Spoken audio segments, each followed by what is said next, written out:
नमस्कार दोस्तों, रूहानी मार्ग में आप सभी का स्वागत है जी। साथ संगत जी, आज हम बात करेंगे कर्म की कि कर्म का जो खेल होता है बड़ा ही निराला होता है जी। कर्म एक प्रकार के तो ऐसे होते हैं कि जो हमें उस मालिक के करीब पहुंचा देते हैं। वहीं दूसरी ओर अगर देखें तो कुछ कर्म ऐसे होते हैं जो हमें उस मालिक के पास ना भेजकर उनसे दूर कर देते हैं। तो हमें इनके बारे में जरूर विचार करना चाहिए कि कौन सा कर्म ऐसा है जो हमें उस कुल मालिक के करीब पहुंचाएगा और कौन सा कर्म ऐसा है जो हमें उस मालिक की दया से वंचित रख देगा जी। साथ संगत जी, आज हम देखते हैं कि जो भी हम कर्म करते हैं या तो किसी के मुंह में आके कर्म कर लेते हैं या कोई लालच के कारण हम कर्म खराब कर लेते हैं। कहने का मतलब है कि हम किसी ना किसी कारण हम बेबस होकर या लालच में आकर अपने आप को उस कर्म के जाल में फंसा लेते हैं जी। लेकिन हम ये भूल जाते हैं कि हर एक श्वास श्वास का हमें कीमत चुकानी है। हमारे मौजूदा सरकार फरमाते हैं कि यहाँ पर कुछ भी व्यर्थ में नहीं मिलता, हर एक की कीमत चुकानी ही पड़ती है।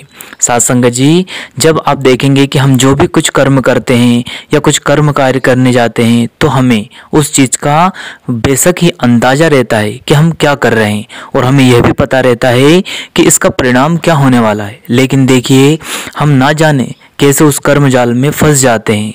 हमें पता है कि ये गलत काम है, उसके बाद भी हम उस कार्य को करने में बिल्कुल भी हिचकिचाते नहीं हैं, जबकि उसका परिणाम बेशक ही बहुत बेकार होगा।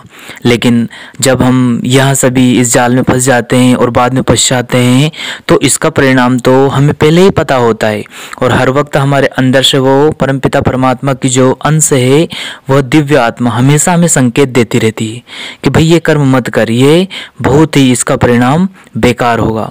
सत्संग जी, अब हम विचार करें कि हम सब नामदानी भी है, सदगुरु की दया है, हम सत्संग सुनते हैं, लेकिन फिर भी हम इस कर्मकांड में क्यों फंस जाते हैं? तो हम आपको बताना चाहते हैं कि हम इस कर्मकांड में इसलिए फंस जाते हैं कि जो हमारा कर्म का प्रभाव है वहाँ नेगेटिव प्रभाव हमारे ऊपर ज़्यादा हो जाता है। मतलब नकारात्मक शक्तियाँ हमारे ऊपर हावी हो जाती है। अब ये होती क्यों है? क्योंकि हम सत्संग में तो जाते हैं लेकिन सत्संग की बातों को ध्यान में ही नहीं रखते। हमें बहुत दिन हो गए भजन सुमरन मिले भी, नाम मिले, नामदान मिले, बहुत दिन हो गए, लेकिन हम उस पर अभ्यास ही नहीं करते और हमें उन पर विश्वास ही नहीं है।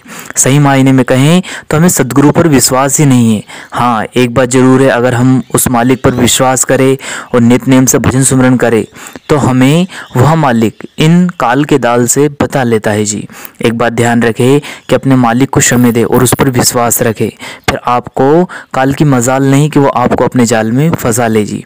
क्योंकि ध्यान रखिए, मौजूदा सरकार हमेशा सत्संग में फरमाते रहते हैं कि शब्द शब्द की रेख मिटाए, शब्द शब्द से जात मिलाए। शब्द ही एक ऐसी चीज़ है जो कि शब्द हमारे कर्म की लेख मिटा देगा और हमें शब्द से जाकर मिला देगा। यह कर्म अगर हम खराब करेंगे तो इनका हमें चुकाना ही भी पड़ेगा। इसलिए आप हर कदम जो भी रखें वो सावधानी से रखें और ध्यान रखें, कोई भी कर्म करने से पहले उसका परिणाम जरूर आंक ले। इसी के साथ हम अपनी वाणी को विराम देते हैं। फिर मिलते हैं किसी और वीडियो में। तब तक आप जी अपना और अपनों का ध्यान रखें। धन्यवाद।